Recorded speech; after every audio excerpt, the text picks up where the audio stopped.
खासदार संजय राऊत बोलतायत, जाऊया. पराभव करण्यासाठी मोदी येत आहेत हे महाराष्ट्र लक्षात ठेवेल. ज्या छत्रपती शाहूंचं योगदान या राज्यात आणि देशामध्ये दलित, शोषित, पीडित यांना जीवनामध्ये ताकद देण्यासाठी झाली. ज्या शाहू महाराजांनी राज्याला आणि देशाला पुरोगामी विचार दिला, जे शाहू महाराज छत्रपती शिवाजी महाराजांचे वंशज आहेत, त्यांचा पराभव करण्यासाठी नरेंद्र मोदी येतात हे ऐकून मला अजिबात धक्का बसला नाही, तर आश्चर्य वाटलं थोडं. श्रीमंत छत्रपती शाहू आणि त्यांच्या आधीच्या सगळे त्या गादीचे वारसदार यांनी महाराष्ट्राच्या जडणघडणीत मोठं योगदान दिलेलं आहे. तरीही भारतीय जनता पक्षाला, खरं म्हणजे भारतीय जनता पक्षाने किंवा त्यांच्या बरोबरच्या लोकांनी ज्यांनी तिकीट घेतलं आहे त्यांनी तिथे उमेदवार उभा करणंच हे चूक आहे. आमची इच्छा होती की छत्रपती शाहूंना बिनविरोध निवडून द्यावं आणि महाराष्ट्राची जी परंपरा आहे शाहू फुले आंबेडकरांची, त्या परंपरेचा सन्मान करावा. कोल्हापूरची जागा ही शिवसेनेची होती लोकसभेची, तरी आम्ही शाहू महाराज, शाहू छत्रपती उभे राहतात म्हटल्यावरती आम्ही त्यांच्यासाठी सोडली. पण भारतीय जनता पक्षातर्फे नरेंद्र मोदी हे शाहूंच्या विरोधामध्ये प्रचार करण्यासाठी येत आहेत. महाराष्ट्राची जनता हे कधीच विसरणार नाही की नरेंद्र मोदी हे कोल्हापुरात शाहूंच्या विरोधामध्ये प्रचार करण्यासाठी आले होते. बस. गादीला मत मोदींना असं देखील प्रचार आहे तिथे. गादीपुढे मोदी कोणी नाहीत. कोल्हापूरची गादी म्हणजे मोदींची गादी नाहीये. मोदी बसतात ती गादी नाहीये, ही छत्रपती शिवाजी महाराजांची गादी आहे. भारतीय जनता पक्ष त्या गादीचा अपमान करत आहे. मान ही गादीला आणि मत ही गादीलाच आहे. ही कोल्हापूरकरांची घोषणा आहे. कोल्हापूरकरांनी ठरवलं की मोदी आणि त्यांच्या पक्षाचा महाराष्ट्रामध्ये पूर्ण कार्यक्रम करायचा आहे.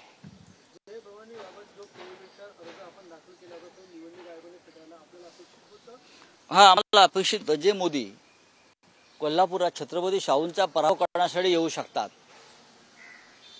जय भवानी जय शिवाजी घोषणाच त्या गादीची आहे ना. त्या गादीचा सन्मान, शिवाजी महाराजांचा सन्मान, शिवाजी महाराजांची प्रेरणा महाराष्ट्राला, म्हणून जय भवानी जय शिवाजी ही प्रेरणादायी घोषणा आम्ही देतो. भवानी माता ही छत्रपतींची कुलदेवता, महाराष्ट्रांची कुलदेवता. कुलदेवतेवर तुम्ही आघात करताय, शिवाजीवर आघात करताय आणि परत शिवाजी महाराजांच्या गादीच्या विरोधामध्ये प्रचाराला येत आहे. प्रत्यक्ष श्रीमंत शाहू छत्रपतींच्या. त्याच्यामुळे जय भवानी जय शिवाजी ही जी आमची घोषणा आहे ती प्रचाराची घोषणा नाही. लक्षात घ्या, आम्ही त्या घोषणेवर मतं मागत नाही. गेल्या अनेक पिढ्या छत्रपती शिवकाळापासून ही घोषणा महाराष्ट्रात दिली जाते. याच्यावरती देवेंद्र फडणवीस आणि त्यांच्या कंपनीचं काय म्हणणं आहे हे त्यांनी सांगावं. नुसतं बेमीच्या धोट्यापासून ते आता ओरडताय जय भवानी जय शिवाजी.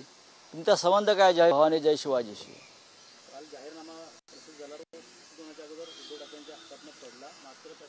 बघा, त्या जाहीरनाम्यासंदर्भात पुरेशी चर्चा झालेली आहे. तुम्ही जरा अभ्यास करा जाहीरनाम्याचा, नेमक प्रश्न विचारा. गुजरातच्या पांढऱ्या कांद्याला केंद्र सरकारने परवानगी दिली, पण महाराष्ट्रातला जो कांदा आहे त्याला परवानगी दिली नाही. 2000 मेट्रिक टन गुजरातचा कांदा हा मुंबईच्याच नावासेवा पोर्टर्सवरून, बरोबर ना, परदेशात जाणार. निवडणुकीत गुजरातच्या व्यापाऱ्यांना आणि ठेकेदारांना मालामाल करण्याचा हा डाव आहे. ही लाच आहे. महाराष्ट्राचा कांदा हा सडतोय, सडवला जातोय, त्याला भाव नाही. तिथे तुम्ही निर्यात बंदी केली. शेतकऱ्यांना आमच्या 4 पैसे कांदा उत्पादक, दूध उत्पादकांना मिळतोय म्हटल्यावर तुम्ही ताबडतोब निर्यात बंदी, ही बंदी, ती बंदी. पण गुजरातचा व्यापारी महाराष्ट्रात येतो, कांदा खरेदी करतो, तो गुजरातला जातो. तेथून हा कांदा आता निर्यात बंदी उठवल्यामुळं परदेशात नेणार. म्हणजे गुजरातचा पांढरा कांदा हा मोदींना प्रिय आणि महाराष्ट्राचा कांदा हा रस्त्यावर फेका, महाराष्ट्राचा कांदा सडवा, महाराष्ट्राच्या शेतकऱ्यांची अडवणूक करा, हे मोदींचं धोरण. आजच माननीय शरद पवार साहेबांनी एक उदाहरण दिलेलं आहे. महाराष्ट्रात दुष्काळ पडला असताना ते साल त्यांनी दिलं आहे. महाराष्ट्रातल्या दुष्काळग्रस्त भागातील गुरांसाठी गुजरातमधल्या अमूल डेअरीनं इथे चारा पाठवला आमच्या जनावरं जगवण्यासाठी. म्हणून नरेंद्र मोदींनी अमूलच्या संचालकांवरती गुन्हे दाखल करून खटले चालवले. हा मोदींचा महाराष्ट्र द्वेष. महाराष्ट्राचा शेतकरी, महाराष्ट्राची गुरं, जनावरं, पशुधन हे तडफडून मेलं पाहिजे असं मोदी आणि शहांना वाटतंय. आणि गुजरातच्या कांदा निर्यात बंदी उठवण्यामागची भूमिका मोदींची तीच आहे. इकडला शेतकरी तडफडत मेला पाहिजे, पण गुजरातचा शेतकरी जगला पाहिजे. नरेंद्र मोदी हे या देशाचे प्रधानमंत्री नसून गुजरातचे प्रधानमंत्री आहेत.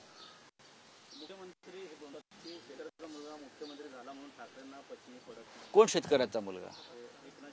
असं आहे की महाराष्ट्रातल्या 8.5 कोटी शेतकऱ्यांना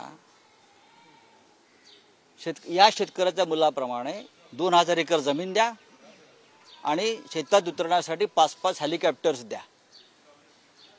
हा जो शेतकऱ्याचा मुलगा जो म्हणताय ना, ज्याच्या शेतात हेलिकॉप्टर उतरताना तो शेती करतो, तर महाराष्ट्राच्या शेतकऱ्याला अशी 2-2 हजार एकर जमीन द्या आणि त्या शेतात जाण्यासाठी, पोचण्यासाठी 5-5 हेलिकॉप्टर्स द्या, असं माझं देवेंद्र फडणवीसांना आव्हान आहे. हां,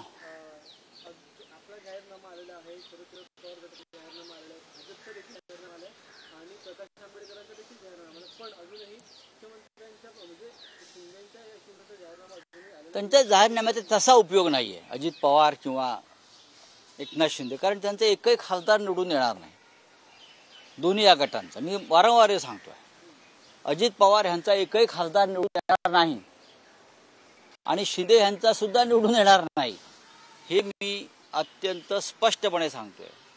एकही काल ते शिर्डी लोकसभा मतदारसंघात होते, प्रचाराला कुठे नाही.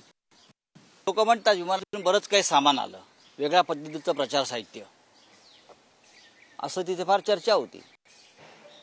निवडणूक आयोग काय करतोय, निरीक्षक काय करत आहेत, त्यांची सगळी मदार ही पैशावर आहे, मतांवर नाही, प्रचारावर नाही, विचारांवर नाही. त्याच्यामुळे जाहीरनामा करू द्या ना. काय जाहीरनामा कळतो त्यांना, करू द्या ना, करू द्या. आधी लिहा वाचायला शिका म्हणावं.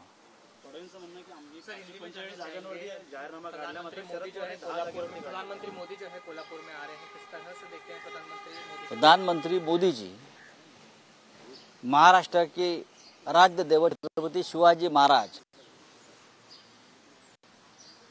उनकी कोल्हापुर की गादी है, वहाँ छत्रपति शाहू महाराज है.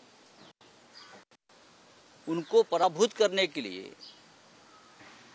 उनके विरोध में काम करने के लिए नरेंद्र मोदी कोल्हापुर में आ रहे हैं. महाराष्ट्र की जनता याद रखेगी. शाहू महाराज उम्मीदवार है, वो चुनाव लड़ रहे हैं वहाँ से. हम चाहते थे चुनाव निर्विवाद हो. शाहू महाराज की एक परंपरा है, शिवाजी महाराज की परंपरा, उनकी गादी आगे लेके जा रहे विचार. महाराष्ट्र और देश के जो पुरोगामी विचार है, प्रोग्रेसिव जो थॉट है, उसमें शाहू महाराज का योगदान सबसे बड़ा है. हम हमेशा शाहू फूल अम्बेडकर का जिक्र करते हैं, उसमें से शाहू महाराज है.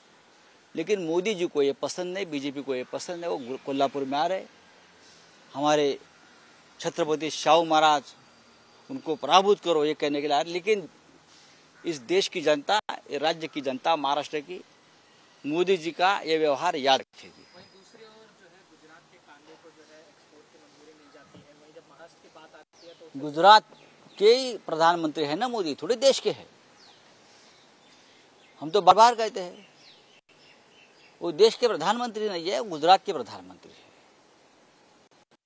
जो सफेद कांदा है, व्हाइट ओनियन, वो गुजरात से एक्सपोर्ट करने के लिए जो बैन था वो उठा दिया, लेकिन महाराष्ट्र का जो कांदा का व्यापारी है उनके ऊपर वो निर्यात बंदी कायम है। और वो कांदा 2000 मीट्रिक टन वो मुंबई के पोर्ट से एक्सपोर्ट हो जाएगा। हाँ, ये हमारे जख्म पर नमक छिड़कने की बात मोदी जी कर रहे हैं। मोदी जी किसानों के दुश्मन है।